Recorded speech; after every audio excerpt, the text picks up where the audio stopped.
बिस्मिल्लाहिर्रहमानिर्रहीम। आज हम पढ़ेंगे क्लास हफ्तों की उर्दू का पहला सबक नज़म हमद की मश्क। तो पहला सवाल है, सवालात के मुख्तसर जवाब दें।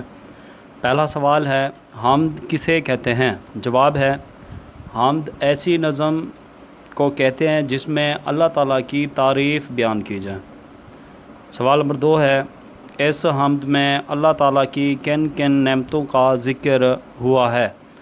कि जो हमद हमने पढ़ी थी उसमें अल्लाह ताला की कौन कौन सी जो है नेमतें हैं वो हमने बतानी है। तो इसका जवाब है, इस हमद में अल्लाह ताला की बहुत सी नेमतों का ज़िक्र हुआ है, जिसमें मैदान और सहरा हो गए, बल खाते दरिया, फूलों की कतारें, चमन में बहारें, चाँद की चांदनी, सूरज की रोशनी, फ़लक पे सितारे, मौसम सुहाने, कोयल के तराने, रिज़्क़ की फ़रहमी, ख़तरों में तहफ़्फ़ुज़ और हिदायत और रहनुमाई इस शामिल थी। तो सवाल नंबर हमारा 3 है,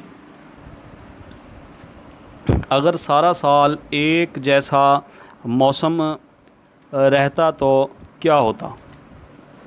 तो जवाब है, अगर सारा साल एक जैसा मौसम रहता तो इंसान की जो तबीयत है वो उकता जाती, इंसान थक जाता और ज़िंदगी जो है ये बेरंग व बेकैफ हो जाती। फिर हमारा चौथा सवाल है, सूरज से हमें क्या फ़ायदा पहुँचता है? सूरज रोशनी का सबसे बड़ा मंबा है।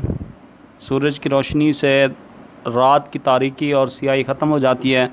इंसानी और हैवानी वजूद को काम के लिए हरारत और तवानाई मिलती है। पाँचवां सवाल है, स्याही के पर्दे उठाने से क्या मुराद है? तो स्याही के पर्दे उठाने से मुराद रात से दिन का होना है। मतलब कि अंधेरी रात होती है तो फिर सुबह होती है, फिर उससे जो है दुनिया और कायनात रोशन और मुनव्वर हो जाती है।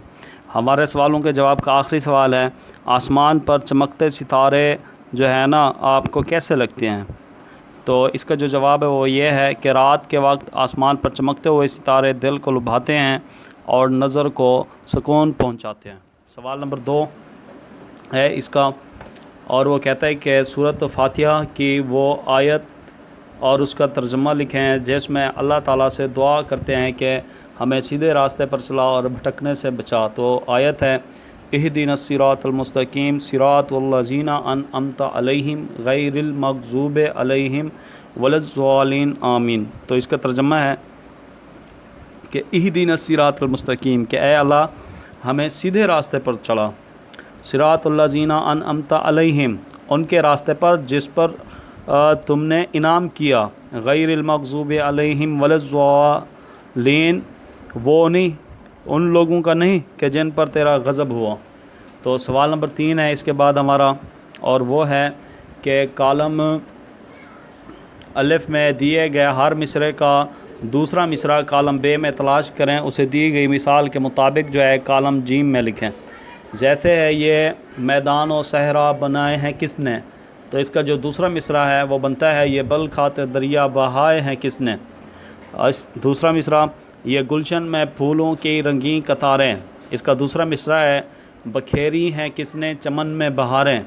इसके बाद है जी, ये चाँद और सूरज बनाए हैं किसने? इसका जो है दूसरा मिसरा बनता है, स्याही के पर्दे उठाए हैं किसने? और इसकी चौथी लाइन है, सजाए हैं किसने फ़लक पर सितारे। और इसका दूसरा मिसरा बनता है, लुभाते हैं जो शब में जो दिल को हमारे। और पांचवी लाइन है जी, हमें भूख के वक्त किसने खिलाया। तो इसका दूसरा मिसरा है, हरास और ख़तरों से किसने बचाया। आखिरी लाइन है, हमें सीधे रास्ते पे किसने चलाया। तो इसका दूसरा मिसरा है, बुराई के रास्तों से किसने बचाया। अब हमारा सवाल नंबर 4 है, और वो कहता है कि दुरुस्त लफ्ज़ पर टिक का निशान लगाकर नज़म के मुताबिक मिसरे मुकम्मल करें। तो पहली मारूज़ी है वो ये है कि ये मैदान सहरा बनाए हैं किसने, यानी कि इसके अंदर जो जवाब आता है वो है सहरा। दूसरी मारूज़ी है, ये बल खाते दरिया डैश हैं किसने, तो इसका जवाब आता है बहाए। तीसरी मारूज़ी है, डैश हैं किसने फ़लक पर सितारे, तो इसका जवाब आता है सजाए। चौथी मारूज़ी है, बनाए हैं किसने ये मौसम डैश, इसका जवाब आता है जी सुहाने।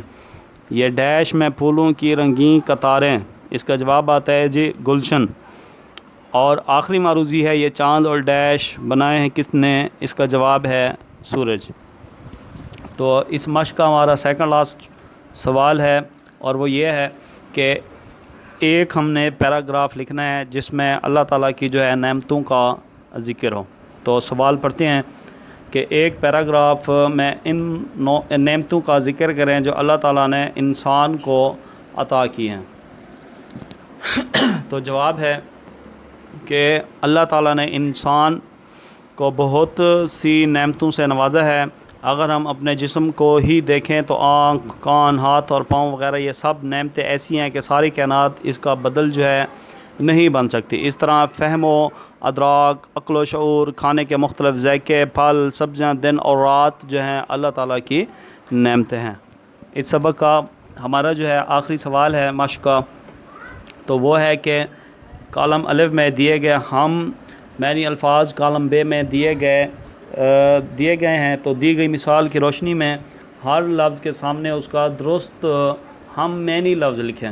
جیسے صحرا ہے، گلشن ہے، پھول، چاند، سورج، ستارے، فلک، ہراس، اور کالم بے میں ہے آسمان، آفتاب، ڈر، باغ، ریگستان، مہتاب، نجوم اور گل۔ تو ہم نے کالم الف کا کالم بے سے جو ہے ہم آواز ڈھونڈنا ہے اور کالم جیم میں لکھنا ہے۔ تو صحرا کا بنتا ہے ریگستان، گلشن کا بنتا ہے باغ، پھول کا بنتا ہے گل، چاند کا بنتا ہے مہتاب، سورج کا بنتا ہے آفتاب، ستارے کا بنتا ہے جی نجوم، فلک کا آسمان، ہراس، ڈر۔